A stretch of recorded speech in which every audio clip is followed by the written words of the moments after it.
أعوذ بالله من الشيطان الرجيم بسم الله الرحمن الرحيم الحمد لله الأول الذي لا يتأول ولا يغير الدؤور والأسور ولا ينفيه حدثان الليل والنهار السلام عليكم ورحمة الله وبركاته. وعليكم السلام ورحمة الله وبركاته.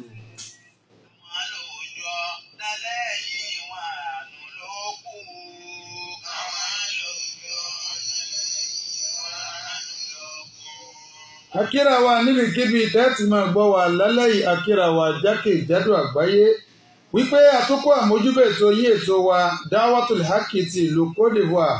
Ẹ wò ó èmi pẹ̀lú yín náà lọ́sẹ̀ tó kọjá bàbá màmá ẹ tètè wá nǹkan fìdílé. Orúkọ tèmi ò yàtọ̀ èmi ọmọ yín tí ẹ ti mọ̀ tẹ́lẹ̀ náà ni Qasim Abdul Fatai Tàdéṣì gbàǹgbè sókè.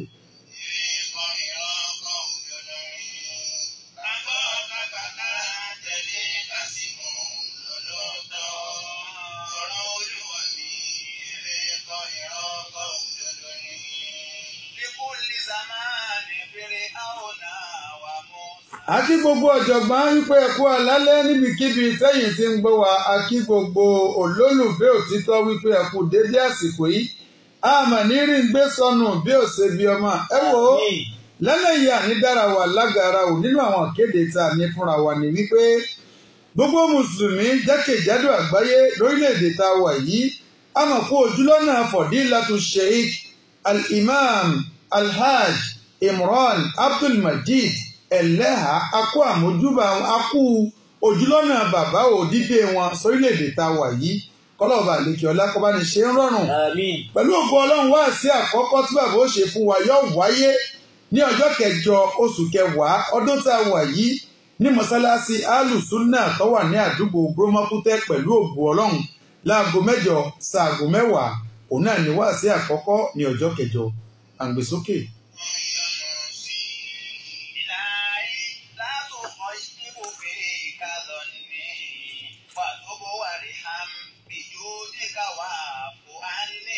Gbogbo mùsùlùmí jákèjádò àgbáyé lórílẹ̀‐èdè tá a wà yìí ẹ jẹ́ ká túyẹ́yá ẹ jẹ́ ká túyẹ̀yà ẹ jẹ́ jọ wá gbọ́ òtítọ́ ọ̀rọ̀ kájọ wá gbọ́ òdodo ọ̀rọ̀ lẹ́nu ìkan nínú àwọn àgbààfà wa pẹ̀lú ọba àlékè ọlá fi rán ẹ wo kínní yìí akúmọ̀ gbé kalẹ̀ jura wa lọ́wọ́ tá a bá fẹ́ máa kà lé ní èjì ẹ̀ta inú ẹni kọ́ba mi fi hàn tó ìjẹ́ pé àgbékalẹ̀ wọn ẹ wò ó yóò sì máa ṣe déédéé bí ẹ̀mọ́ tó wá ń gbọ́ ọ̀rọ̀ náà Ọlọ́run a máa lò sábàbí kírú ọ̀rọ̀ bẹ́ẹ̀ kó máa jáde láti inú ọkàn tó mọ́ yìí bọ́ sínú àwọn ọkàn tó mọ́ ọmọ ìyá ẹ̀jẹ̀ àjọ kópa níbi àwọn wáàsí tí bàbá ó ṣe fún wa lórílẹ̀‐èdè yìí kò ní sí wa kò ní rẹ̀ wá ọlá àánú Ọlọ́run ọlá àjọ kan ṣoṣo Ọlọ́run bá mi yí kíní àwọn padà nílé agbára bá mi yí padà.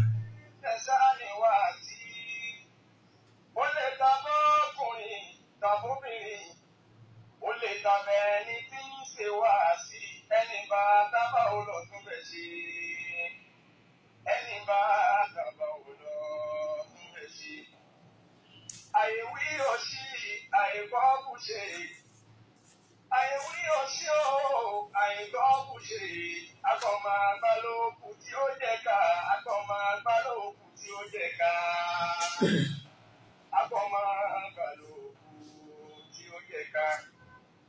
Ẹ jẹ́ ká pawọ́ pọ̀ ká jọ táyé ṣe.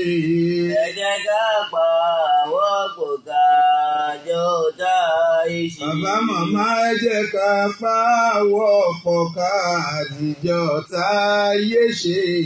Ẹ jẹ́ ká pawọ́ pọ̀ ká jọ táyé ṣe. Torí pé báyé bá kọ́ tí oògùn gbogbo wà lọ́rọ̀ ó kàn. Ẹ jẹ́ ká pawọ́ pọ̀ ká jọ táyé ṣe. Àníṣe báyé bá kọ́ tí oògùn gbogbo wà lọ́rọ̀ ó kàn. Ẹ jẹ́ ká pawọ́ pọ̀ ká jọ táyé ṣe. Ẹ máa dúpẹ́ ní ọ̀dọ̀ Ọlọ́run. Alhamdulillah. Ọlọ́run ọba tí a dúpẹ́ fún òun náà ni ọba ọ̀kan ṣoṣo tí ò pé méjì Allahu Akbar. bèlè wípé yóò pé mẹ́ta ọba tí ń bẹ tí bíbẹ kankan ò ṣáájú bíbẹ Ọlọ́run Allahu Akbar. ọba yìí tó wá ń bẹ yóò sì tún máa ṣẹ́kù nígbà tí gbogbo bíbẹ bá tán Allah. kíní kan ò tún ní máa bẹ mọ́ ńgbọ́ Ọlọ́run bá pàṣẹ kí gbogbo tí ń bẹ ilé ayé ó parẹ́. Allahu Akbar. jàmáà a máa dúpẹ́ lọ́dọ̀ Ọlọ́run Alhamdulillahi Rabbil Alamin. Ọlọ́run tó ṣe wá ní ẹni tó láǹfààní àti máa gbọ́ òtítọ́ ọ̀rọ̀ àdúrà wa ni wípé lílò rẹ̀ kọ́lọ́run ọba kó máa ṣe rọrùn fẹ́ni kọ̀ọ̀kan wa. Àmín ya Allah.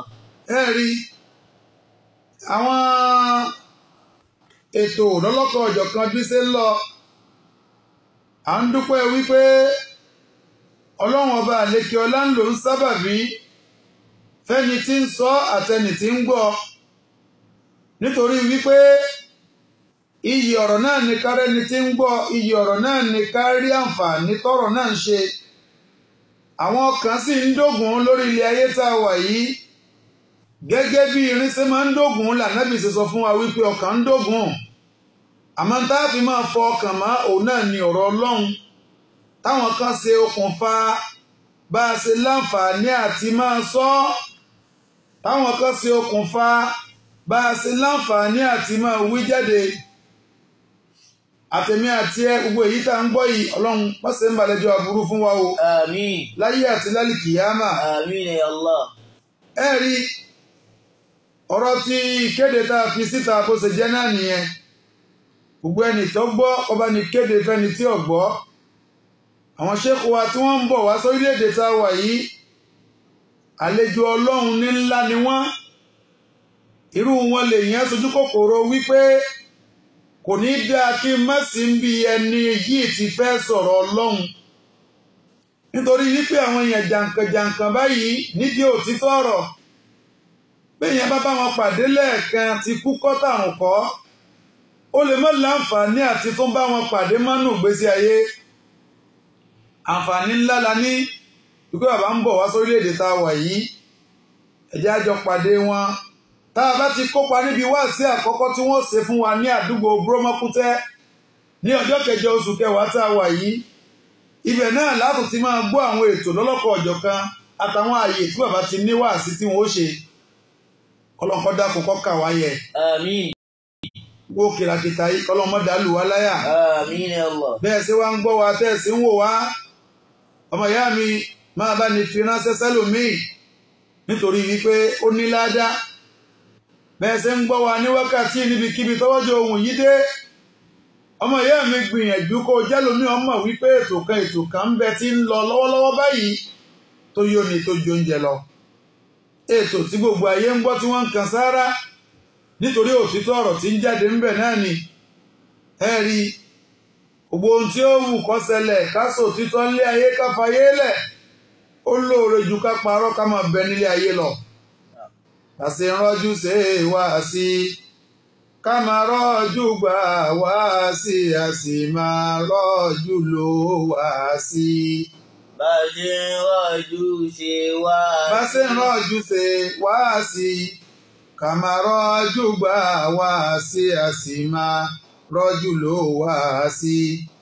Tó bá rí báyìí èyí tí à ń bá bọ̀ láti ọ̀sẹ̀ tó kọjá lọ́hùn òun látẹ̀síwájú lórí ẹ̀ pẹ̀lú ògo Ọlọ́run à ń fúnra wa ní àwọn ìdájọ́ tó ní nǹkan ṣe pẹ̀lú ẹ̀bùn nínú ṣẹ̀ríà Islam ẹ̀bùn tá a fún yàn tí ó dẹjọ́ tí ó dọ̀ràn Ọlọ́run dákun mọ̀ là wá ń bẹ̀ o. Àmín. ẹlòmíì ti ṣoore tó yí lọ́wọ́ o wọ́n wàá sọ fún un wípé oore níwọ̀n a sì lè torí ipá ṣoore kan wọ́n fi ibi sú akálà ní sèmí mọ́ ṣùgbọ́n tá a bá ti gbọ́ àwọn ìdájọ́ tọrọ mọ́ gbọ́ àwọn nǹkan wọ̀nyí a máa ṣe tá a bá ṣe according to Islam èyí tá ń bára wá sọ̀bọ̀ ní ìdájọ́ fífúnra ẹni lẹ́bùn àti yànnàná ká fún ọmọ kan lẹ́bùn kọ́mọ̀ lọ́dọ̀ àwọn ọmọ yòókù àti ṣàlàyé ẹ̀ lọ́sẹ̀ tó kọjá àyànnàná bí ṣẹ̀ríà ṣe gbẹ wá lóhùn gbẹ ká ṣe déédéé láàrin àwọn ọmọ tọ́lọ́ ń bá jogún fún wa. Bákan náà tá a bá wá ń sọ̀rọ̀ nípa déédéé, báwo la ti fẹ́ ṣe déédéé láàrin àwọn ọmọ, àṣàlàyé eléyìí ó kílíà púpọ̀. Bákan náà ìdájọ́ ẹ̀bùn láàrin mùsùlùmí sí káfìrí, kí ni ṣẹ̀ríà sọ lórí eléyìí? Bákan náà bí káfìrí bá fún wa lẹ́bùn, ǹjẹ́ láà lè gbà? Kí làwọn ìdájọ́ tọ́rọ̀ mọ́ amẹ́nubà díẹ̀ níbẹ̀? Ibi náà láti tẹ̀síwájú ọ̀rọ̀ wa lónìí pẹ̀lú ògo Ọlọ́run. Àwọn àkókò kọ̀ọ̀kan bẹ tí mọ̀kàn tó fẹ́ mẹ́nubà lórí ibi tá a dákẹ́ sí yẹn wípé ìdájọ́ kí mùsùlùmí ó fún káfìrí lẹ́bùn, torí àwọn ìbéèrè kan jáde láàrin ọ̀sẹ̀ tá a lò lọ yìí lórí ẹ̀. Kí mùsùlùmí ó fún káfìrí lẹ́bùn tàbí kí káfìrí ó fúnni lẹ́bùn lẹ́yìn gbogbo àlàyé ọ̀rọ̀ tá a ti ṣe. Fahadha jaizun inda al-jumhur. Ó lẹ́tọ̀ọ́ ká fún wọn lẹ́bùn, ó lẹ́tọ̀ọ́ ká gba ẹ̀bùn lọ́wọ́ wọn. Bó tilẹ̀ jẹ́ wípé àlàyé tí ń bẹ níbẹ̀ tá a tó fẹ́ kílíà ni pé mùsùlùmí gbọ́dọ̀ kíyèsára irú ẹ̀bùn wo lòun fẹ́ fún káfìrí. Mùsùlùmí gbọ́dọ̀ kíyèsára àkókò wo ló fẹ́ fún kèfèrí lẹ́bùn. Ìtumọ̀ àlàyé ọ̀rọ̀ tá à ń ṣe ni wípé tá a bá fún ẹni tí è ṣe mùsùlùmí lẹ́bùn, ó ṣe pàtàkì ká kíyèsí àwọn kókó, àwọn májẹ̀mú tí ń bọ̀ yìí. Nínú ẹ̀ ni wípé ẹ̀bùn tó fún ó gbọ́dọ̀ jẹ́ nǹkan tí ó ràn lọ́wọ́ láti má lè sin Ọlọ́run. Kò gbọ́dọ̀ jẹ́ nǹkan tí ó ràn ìṣe kèfèrí àbí ìtakótọ Ọlọ́run lọ́wọ́. Ẹ̀bùn tó fún ó gbọ́dọ̀ jẹ́ nǹkan tí ṣẹ̀ríà ṣe léèwọ̀. A gbọ́dọ̀ kíyèsí. Kò sì gbọ́dọ̀ jẹ́ èyíkéyìí nínú àwọn àkókò mùnàsábà àti ọdún wọn. Àwọn májẹ̀mú táwọn àfáà gbé kalẹ̀ nìyẹn. Tó ti jẹ́ pé kìí ṣe nǹkan tí ṣẹ̀ríà ṣe léèwọ̀, kìí ṣe nǹkan tí ń ṣe ìgbélárugẹ fún àṣà tàbí ṣe míì tàbẹ́sìn míì, mùsùlùmí free láti fún anybody lẹ́bùn. Yẹ́wò jẹ́ ipò láǹfààní àti gba ẹ̀bùn lọ́wọ́ ẹnikẹ́ni tó bá fún ọ lẹ́bùn. Àwọn ibi tí ìdájọ́ kọ̀ọ̀kan tó ń bẹ tó lágbára díẹ̀, àwọn làwọn àyè tí a ti ń pọ̀ lọ́rọ̀ àtàwọn tá a padà máa sọ báyìí. Now, ó tó di wípé a tẹ̀síwájú. Nous saluons toutes les communautés musulmanes en Côte d'Ivoire. Voilà votre émission Dawatul Haq. Nous sommes en train de parler de ce qu'on appelle cadeau. Mais si on dit cadeau, peut-être on peut comprendre ça que bon. Peut-être ça doit être ce que tout le monde connaît que bon. Quand quelque chose, tu dois bien emballer et puis tu donnes à quelqu'un ça. Non, pas forcer ça. Si tu veux faire plaisir à quelqu'un, il n'est pas, tu ne le dois pas. C'est pas son droit, c'est pas quelque chose que Sharia t'a obligé de lui donner. Mais tu vois que, vraiment, il doit lui faire plaisir. Donc c'est cadeau que tu vas donner, ça peut être n'importe quoi. C'est dans ça qu'on entend de parler la semaine passée que dans l'islam, c'est autorisé. Entre papa, chef de famille, ça peut être mère aussi, maman, avec les enfants. On a parlé de ça la semaine passée. Et aussi, on a parlé un peu sur plaisir que musulman veut faire à mécréants, ceux qui n'est pas musulman. Est-ce que c'est autorisé? Dans ça aussi, les explications qui étaient passées la semaine passée, et Inch'Allah, aujourd'hui on va continuer. Mais on était arrêté si notre dernier mot qu'on a donné, c'est pour expliquer à tous les musulmans que c'est autorisé de donner cadeau à tous les gens qui ont dit que lui là seulement, je dois lui faire plaisir. C'est autorisé. Il est musulman, il n'est pas musulman. Et aussi, c'est autorisé que tu prends cadeau. C'est tous les gens qui veulent te donner. Il est musulman, religieux à part. Quand on dit plaisir ou bien cadeau, c'est autorisé. Seulement, l'islam nous interdit. Ne donnez pas quelque chose qui va lui aider à faire ce qui Allah n'aime pas. Par exemple, tu veux donner cadeau à quelqu'un, C'est un peu les machettes ou bien un couteau qui peut faire du mal à les gens. Alors que c'est pas pour travailler, c'est pas son travail. C'est pas genre comme les gens qui vendent viande, qui a besoin de ça pour faire son travail. Ah, voilà, cadeau qui t'a donné, tu travailles avec. Donc on ne donne pas ça. Et tout ce qui va abandonner le religieux d'Allah, on ne donne pas. Tu peux pas aller payer Coran. Tu donnes à quelqu'un qui ne connaît pas Allah. Qu'est-ce qu'il va faire avec? Il ne sait pas lui et il va faire quoi avec? C'est pour juste garder ça à la maison seulement. Donc, le musulman doit bien réfléchir. Ce qu'il peut donner à quelqu'un qui va, peut-être, ce qu'il peut utiliser dans les bas mondes, télévision, portable, tout ça. Donc, n'importe quoi. Seulement, il ne faut pas donner quelque chose qui va lui encourager de faire ce qu'Allah n'aime pas.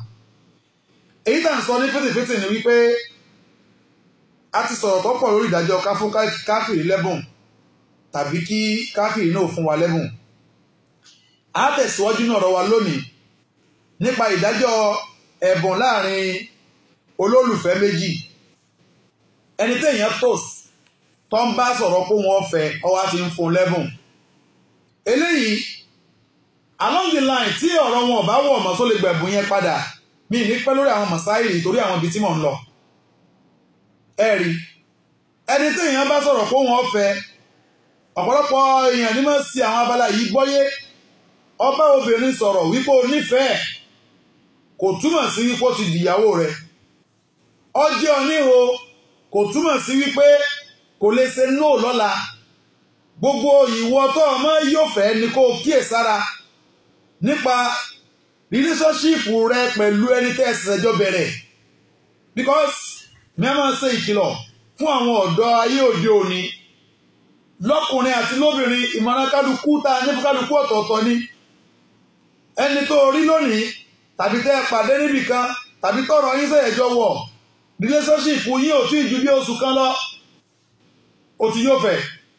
Ìwọ lọ ń ra pọ́táàbù wa pé mo rí pé ò ní fóònù lọ́wọ́ ni mo tún ra fóònù ìfọ́ olówó ike bọ̀dá ìmọ̀ náà sì gan.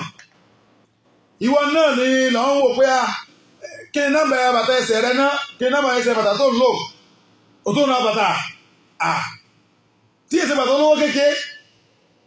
Ìwọ náà lọ ń wò pé òkè wọ́n tiẹ̀ ní mẹ́sòdè kan ní agboolé kíní kan aṣọ tí wọ́n mú wáàsì tí wọ́n mú tàbí ọ̀làǹdẹ̀ ọ̀dàbẹ̀ pé 40,000 ni wọ́n pe kíní rẹ̀ ó tún ti bá ara ọlọ́run àjọ ọ̀kọ́bà máa ń gbẹ́ yìí o.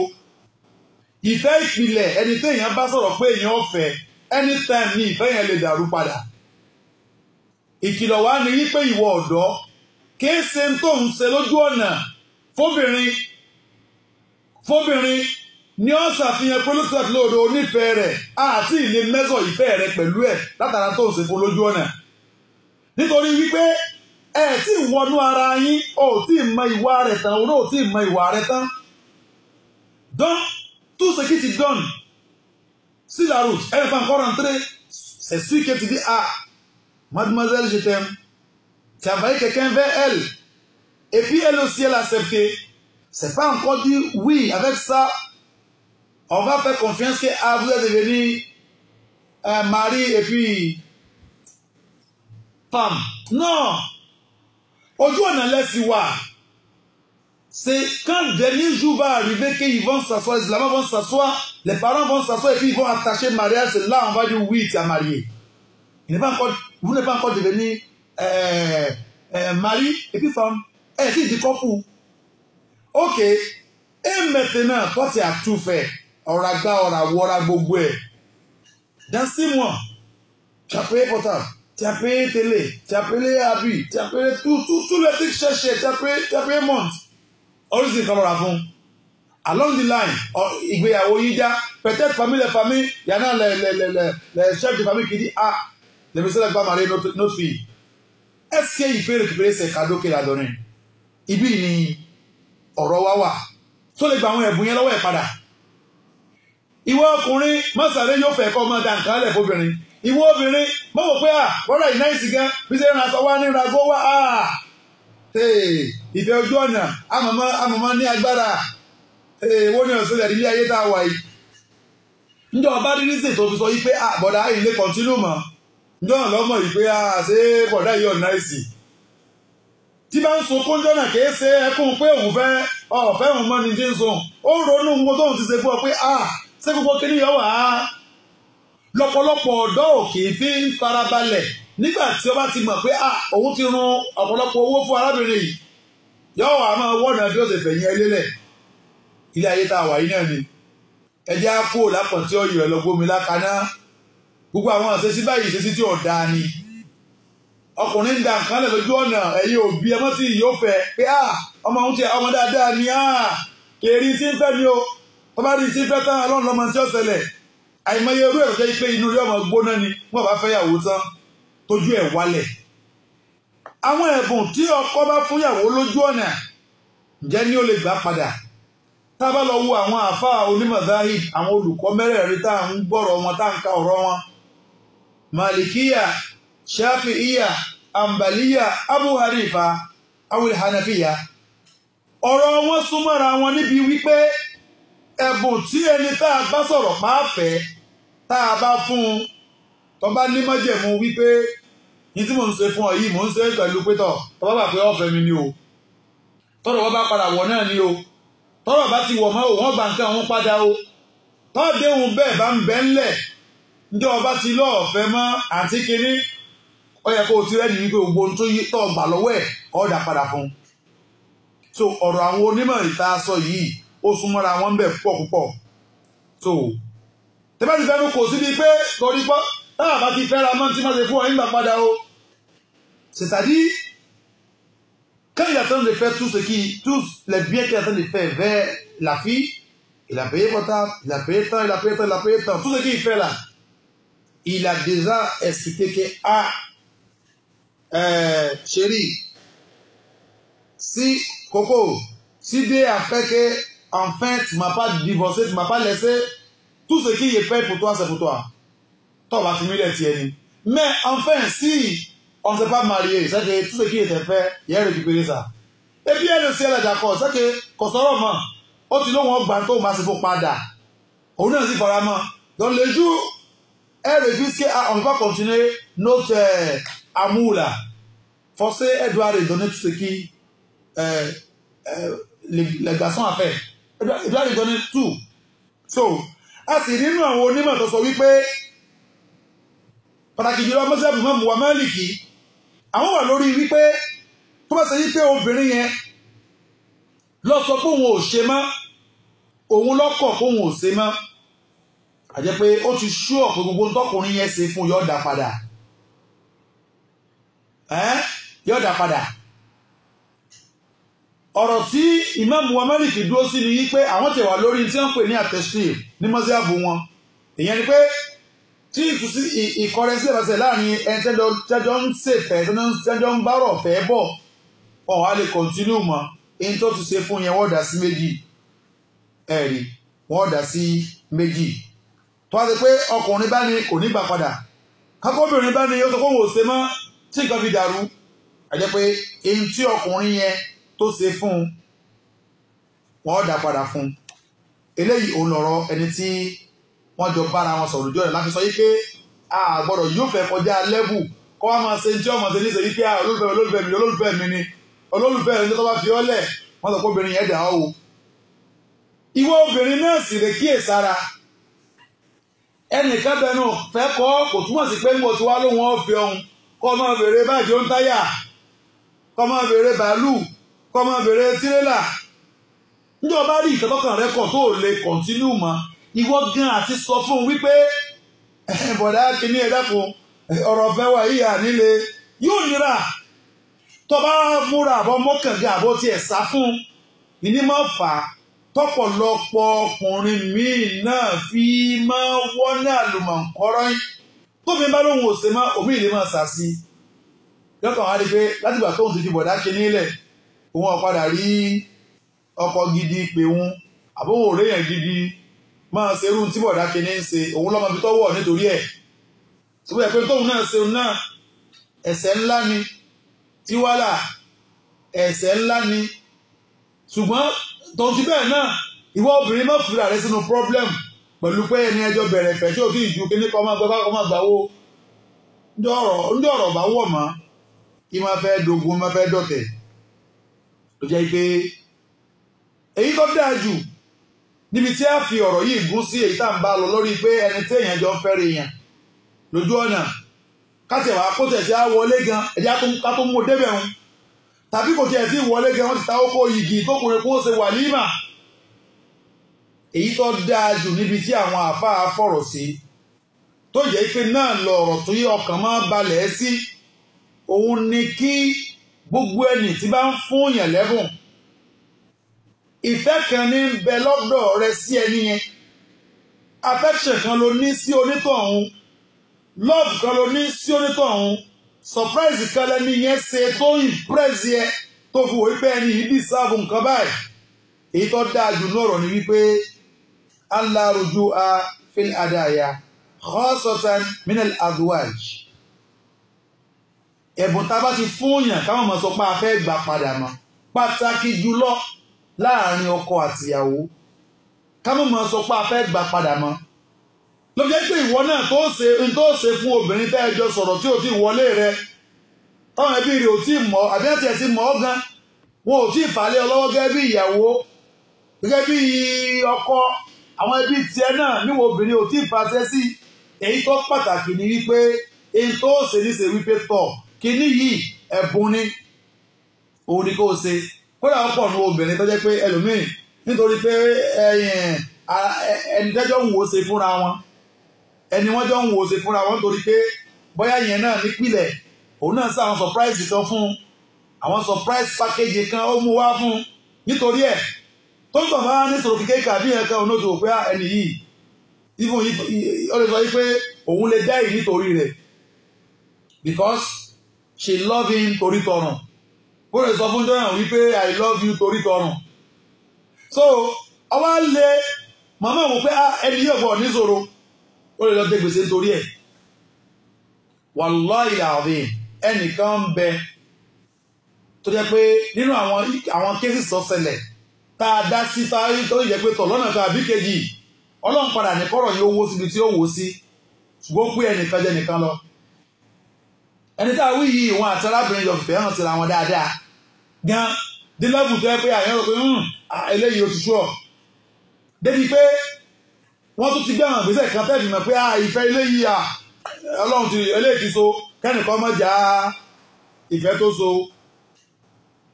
ọwọ́ tó stéjì kan ọkùnrin yẹn fẹ́ travel nínú àwọn tó sì ń struggle ni pé ìwọ ìyàwó òun kọ́dà òun fẹ́ sẹ́rìn àjò yóò tún wá travel gẹ́gẹ́ pé ó ti rí ọ̀nà pé káwọ́ lọ kọ́kọ́ gbojú lé wọlé normal kìíní kọ́ ra tíkẹ́ẹ̀tì kó sì wọ plane kó sì lọ jọ lọ kìí ṣe yẹn o àwọn tẹ́wọ́n lọ́bì lójú ọ̀nà tó náà pé àṣà agíyàn láfi lọ ọ̀sàgbìrà nígbà lọ lẹ́yìn bí oṣù púpọ̀ díẹ̀ ó padà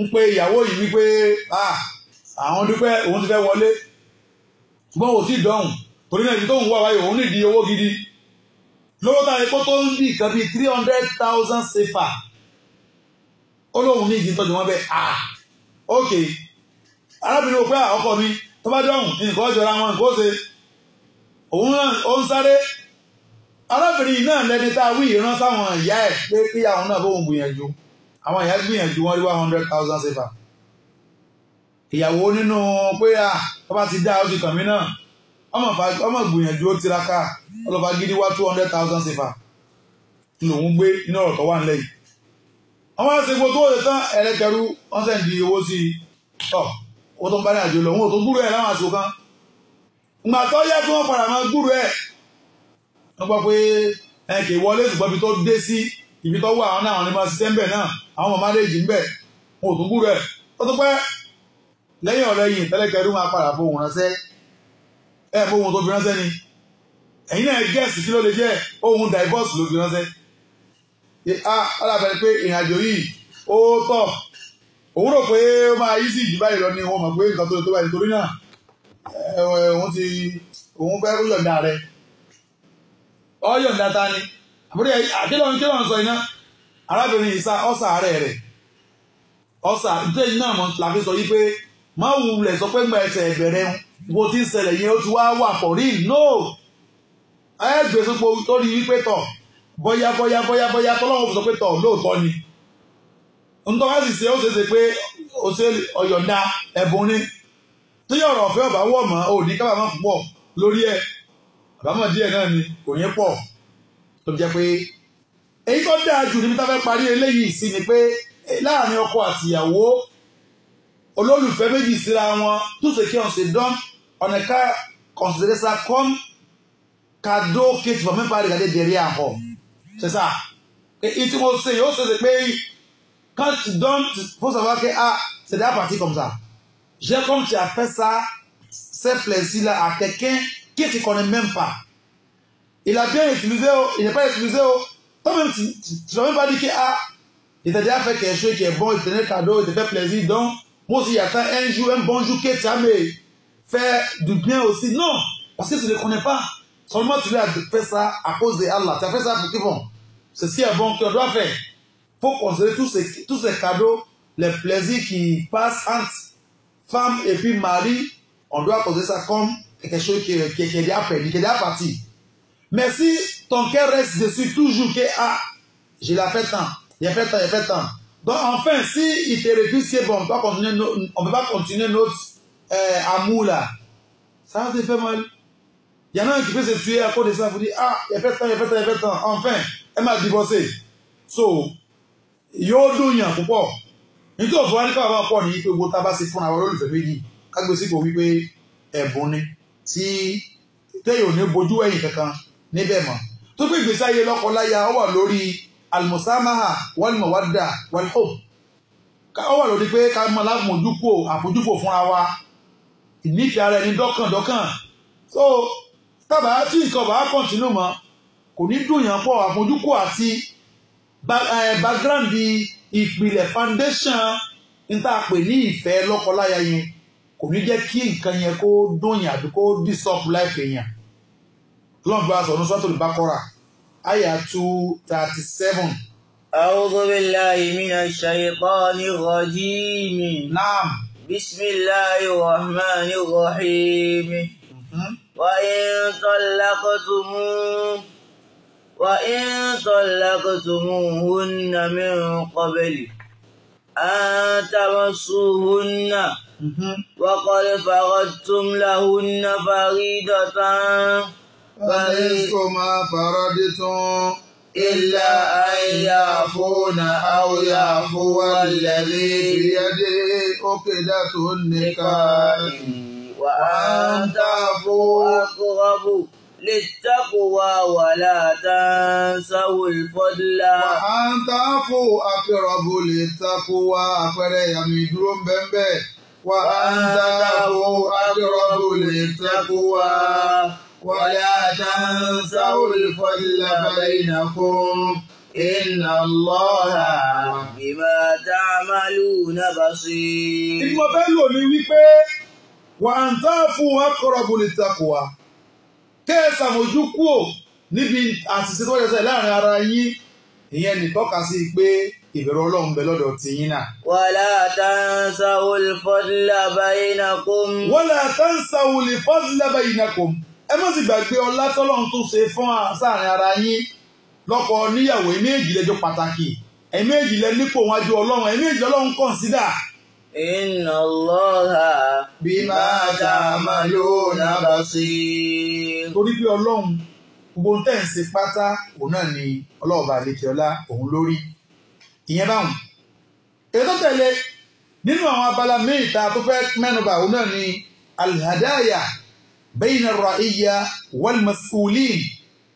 Ìyẹn ní ẹ̀bùn láàrin ẹni wọ́n ń darí àwa tí àwọn olórí ń darí wal-mas'ulin àtàwọn olórí tọ́lọ́run ó bi léèrè lálẹ́ kíámọ̀.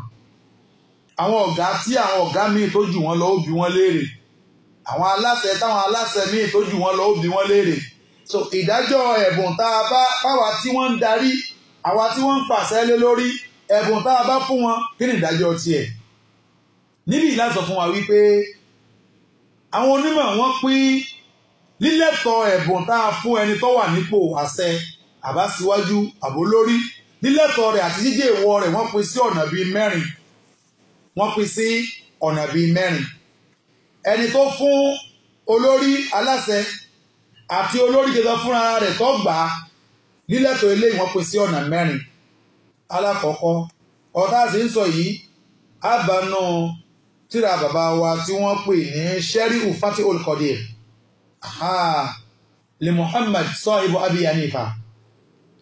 Wọ́n ní alákọ̀ọ́kọ́ ni pé ẹ̀bùn tá a fún olórí, ẹni tó fún olórí lẹ́bùn àtolórí tó gba ẹ̀bùn, an takuna al-hadiya halalan min al-janibayn.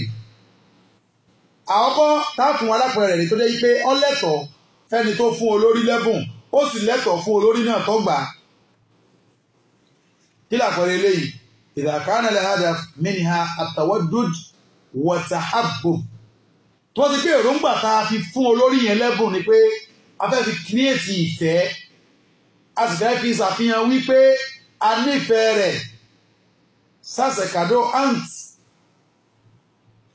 les chefs des parents, chefs de village, ou entre les patrons et ceux qui travaillent, les apprentis. Entre les chefs avec les élèves. Entre les maîtres avec les élèves. Cheikh Watullah. Irú ẹ̀bùn bẹ́ẹ̀ tó jẹ́ pé litawaddud wa tahabbub àfi kírètì ìfẹ́ ni eléyìí ọlẹ́tọ̀ kéèyàn ó ṣe bẹ́ẹ̀. Ọlẹ́tọ̀ fẹ́ni tó fún wọn, ọlẹ́tọ̀ fẹ́ni tó gbà, olórí aláṣẹ. Ẹlẹ́ẹ̀kejì òun ni pé an takuna al-hadiya haraman likila al-janibayn, haraman min kulli al-janib, min janibi al-muti wa janibi al-akhis. Ẹlẹ́ẹ̀kejì ni pé èyí tó jẹ́ pé èèwọ̀ ni, haramu ni fẹ́ni tó fún olórí àtolórí tó gbà. Kí làpẹẹrẹ rẹ̀? Àpẹẹrẹ rẹ̀ ni pé kéèyàn ra irinṣẹ́ ìpànìyàn fún yàn kó máa fi pààyàn, haram. Kéèyàn ra irinṣẹ́ ìbàjẹ́ fún yàn kó máa fi ṣe ìbàjẹ́. Bí ìgbà tí ètò ọ̀pọ̀lọpọ̀ àwọn olórí máa ń ṣe táwọn lọ rí ra irinṣẹ́ ṣìnà tó máa hà fáwọn ọmọ. Wọ́n ràn wọ́n lọ́wọ́ lórí ìbàjẹ́ nìyẹn, kò lẹ́tọ̀ọ́. Tàbí ọmọlẹ́yìn náà lọ́wọ́ ṣe kíni lọ́wọ́ lọ rèé ra tí ọ̀ràn ìbàjẹ́ lọ́wọ́ fún aláṣẹ. Ó bá lọ rí ọtí alcohol tó lọ rí rà ó gbé fáláṣẹ. Tàbí nǹkan míì tí ó ràn lọ́wọ́ lórí ìbàjẹ́. Ọ̀gá ṣe rí àwọn òṣìṣẹ́ tí ń bẹ nílé iṣẹ́ yìí, ẹ fi ọjọ́ orí sẹ́gbẹ̀ẹ́ kan o, ọjọ́ orí ẹgbẹ́ kan ni, ó yẹ kẹ́ ẹ máa já wọn lọ́rẹ́ lẹ́ẹ̀kọ̀ọ̀kan. Bí lálàmọ́ra wáyìí tẹ́ máa fi ná àwọn òṣìṣẹ́ ẹ̀rí. Irú eléyìí haramu ní fẹ́ni tó mú wá, haramu ní fẹ́ni tó gbà. Mo mú yẹn wá bí àpẹẹrẹ ni. So bóyá ilé oúnjẹ ni kán sọ fún ọ̀gá ilé iṣẹ́ wípé àwọn ọmọ iṣẹ́ rẹ̀ yìí ẹ̀kọ̀ọ̀kan tó bá sì máa da omi gbóná lé wọn lórí, orí wọn ò ní pé haramu ní fẹ́ni tó mú mọ̀nà yẹn wá, bóyá ó ti ẹ̀ra tí ó fún wọn bọ́ ilé wa, haramu ní fún ọ̀gá tó gbà. Àwọn kókó tá ń ká iná láàfẹ́ fi dúró lé ní pẹ̀lú ògbọ́lọ́hùn. Ẹlẹ́ẹ̀kẹta òun ni pé èyí tó lẹ́tọ̀ọ́ fẹ́ni tó mú wá àtẹni tó gbà, eléyìí halali ní fẹ́ni tó mú wá, haramu ní fẹ́ni tí ó gbà. Bí ìgbà tí èyàn bá mú ẹ̀bùn lọ fún ọ̀gá ilé iṣẹ́ kan nítorí pé èyàn fi ń páyà àbòsí ẹ̀, kó bá fi ẹ̀tọ́ èyàn dùn, ẹ̀tọ́ tó yẹ kéèyàn ó dígbà nírọ̀rùn. Ọwọ́ adúrò pé tó bá ti lè mú nǹkan báyìí wá báyìí, tó bá ti mú ẹ̀bùn wá ò nígbà ẹ̀tọ́ yẹn, haramu ní fọlórí tó gbà o. Ṣùgbọ́n tó mú lọ àláàlì ní irú ẹ̀ ní accusation tẹ́nìkan fún wa wípé ẹ̀yin àfáà ẹ̀yin náà fáwọn ọlọ́pàá lówó ẹ̀yìn, a sì ń bọ̀ wá sí gbogbo abaláwo. Owó ẹ̀yìn bó ọ̀yẹ́kẹ́ fún wọn nígbàtẹ́ níwèé. Bọ́ ọba níwèé wọ́n ní ọlọ́run ó bò lè òtútù ọmọ aláṣọ, ó lé níwèé lóòótọ́, àmọ́ èyí tó wùn béèrè ẹ̀sùn tó fi kàn án tó bá lọ fẹ́ lórí láìsí ẹgbẹ́ gbogbo níwèé ọ̀lẹ́tọ̀ àti ìfẹ̀sùn báyìí kán mi èèyàn pẹ̀ lọ́dọ̀ rẹ̀ o.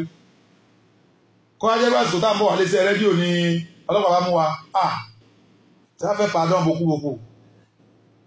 Àwọn tá a sì wí c'est quand il dit pardon et rentre en colère encore et n'aime pas il a dit pardon.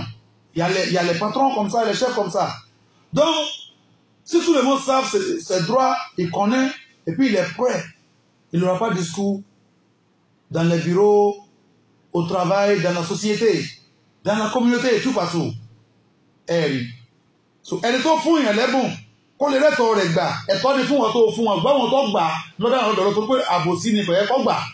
Toi, faut pas dire l'autre, t'as fait lettre en l'état, toi, va bon lèvre, il va se dire à des mots au fond, du bel là.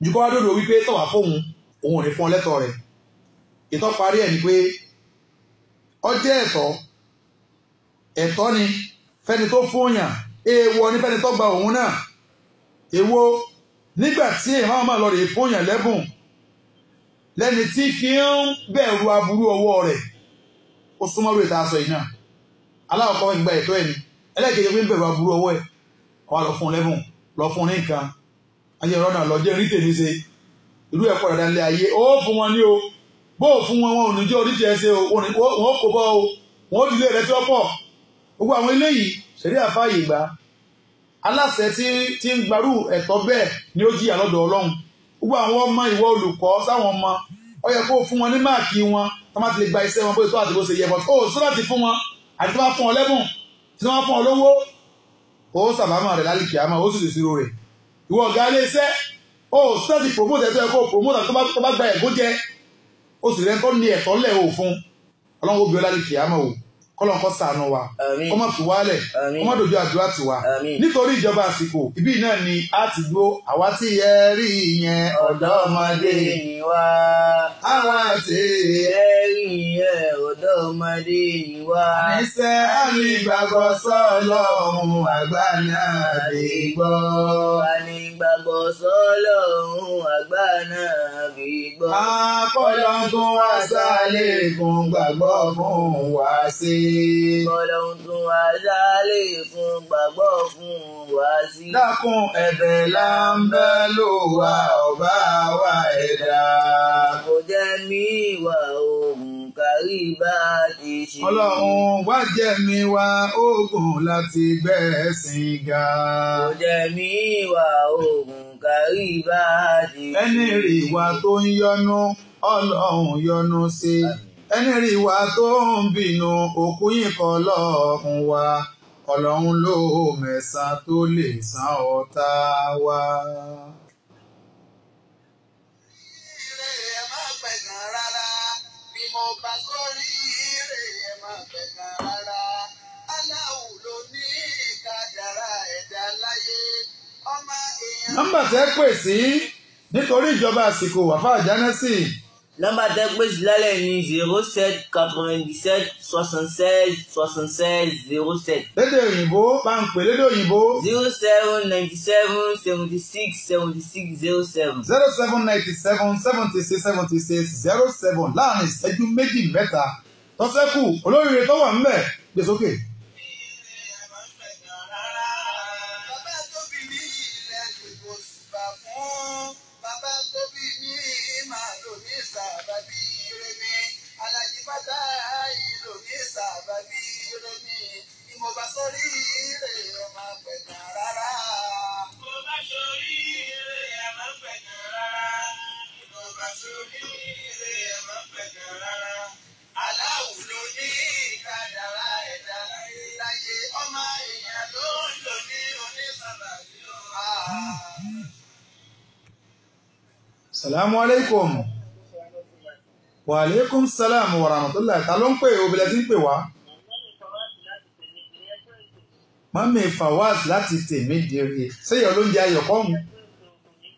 Ṣéyà àwọn olóúnjẹ ayọ̀ kọ́hún? Àmín. Àmín. Àmín. Àmín náà. Àmín náà mọ́ wa. Àmín náà. Mami Fawaz láti Tèmídire. Ṣéyà olóúnjẹ ayọ̀ kọ́hún? Ṣéyà olóúnjẹ ayọ̀ nìyẹn?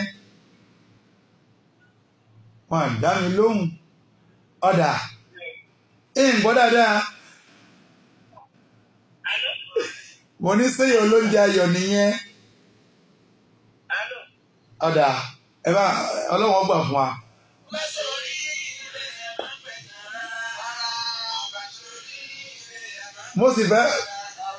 mo sì fẹ́ fún yín lẹ́bùn lórí ètò ní oṣù bẹ́ẹ̀ láǹfààní àti bá mi sọ̀rọ̀ ọlọ́run ó sọ wá ju ọ̀sẹ̀ tí ń bọ̀ lọ.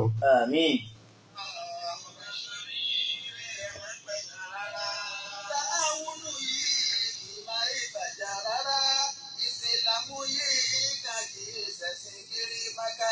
ọ̀rọ̀ tó lọ́hùn sọ pẹ̀lú ànàbì ní ká gbọ́yé táwùnú yìí kì máa ìbàjá ra ra ìfọ́ bá sórí ilé ẹ̀ máa ń pẹ̀jẹ̀ rárá.